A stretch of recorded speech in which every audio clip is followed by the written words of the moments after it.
With the tiebreakers being resolved yesterday, we now finally have our Stage 1 playoff seeding and bracket sorted for the first stage playoffs of the Overwatch League 2019 season.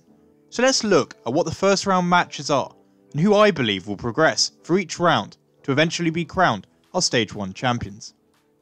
To be a little more specific, Seoul and San Francisco played yesterday for the 6th and 7th seeds, with the Shock coming out the 3-0 winners against Seoul's B team, whilst Toronto and Philadelphia battled it out for the 3rd and 4th seeds by virtue of the most advanced computer algorithm known to man, a coin flip.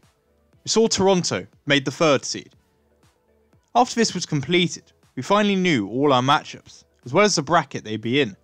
We can see here.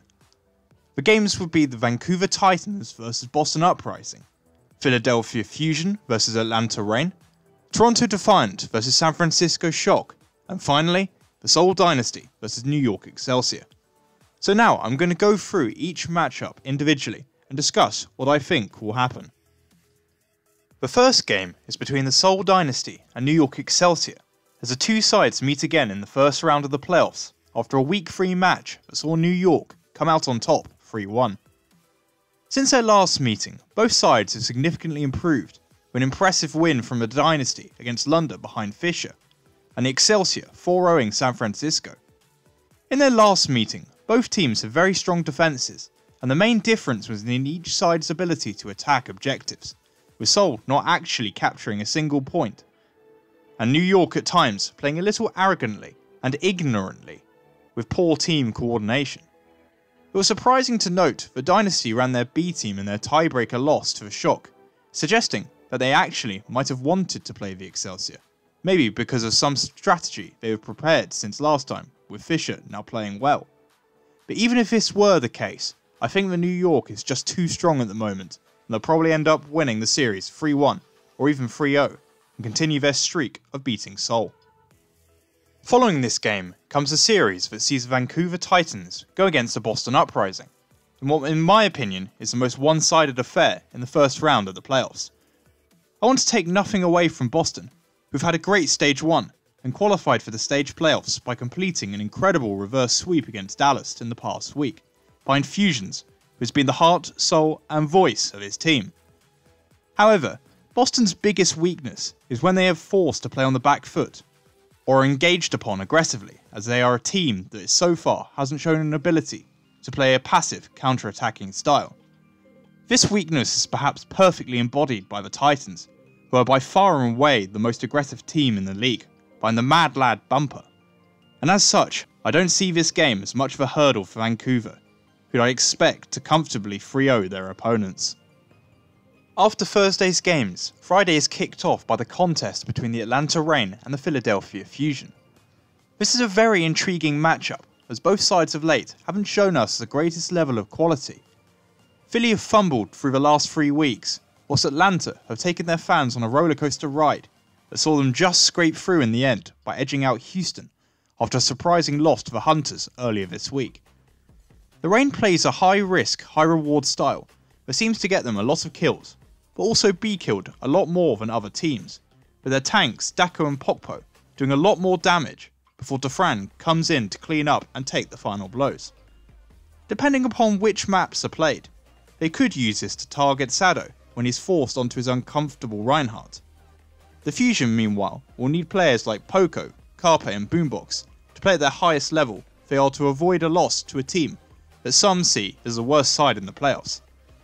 I reckon Philly will nick it, but it will be a very even and close contest, with a score of something like 3-2, as Boombox remains unbeaten the 2019 season. Round 1 concludes with the equally interesting battle of the Toronto Defiant and the San Francisco Shock. I, like many others, see these two teams as the next best behind Vancouver and New York, and the winner will most likely be the best challenger in round 2, and a potential dark horse for the Stage 1 crown. Toronto arguably have had quite a comfortable schedule, so it'll be very telling whether the quality of players like Envy, Ivy and Neko show up and perform against the best team they have faced behind New York Excelsior so far. Shock are riding a strong current of momentum these past few weeks, and apparently had little trouble dispatching Seoul's B side. But the result of this series will be determined by whether the team can perform in the clutch overtime moments that's been their Achilles heel in all of their losses. After a bit of thinking, I just don't think I've seen enough from the Defiant to pick them here, so I'll say that San Francisco win, maybe 3-1 or 3-2 in the end. If all of these predictions were to be correct, we would be left with a bracket looking like this, which would see the two semi-finals fought on Saturday, being the Vancouver Titans vs Philadelphia Fusion and the San Francisco Shock vs New York Excelsior. Starting with the first game, I'm very fearful for the Fusion in this matchup against the Titans. As a blueprint, we have seen what an aggressive Reinhardt player can do to a player who prefers to play Winston, when Fischer brutalised Gesture in the London v Seoul series, and I think Bumper will replicate this against Sado here as well.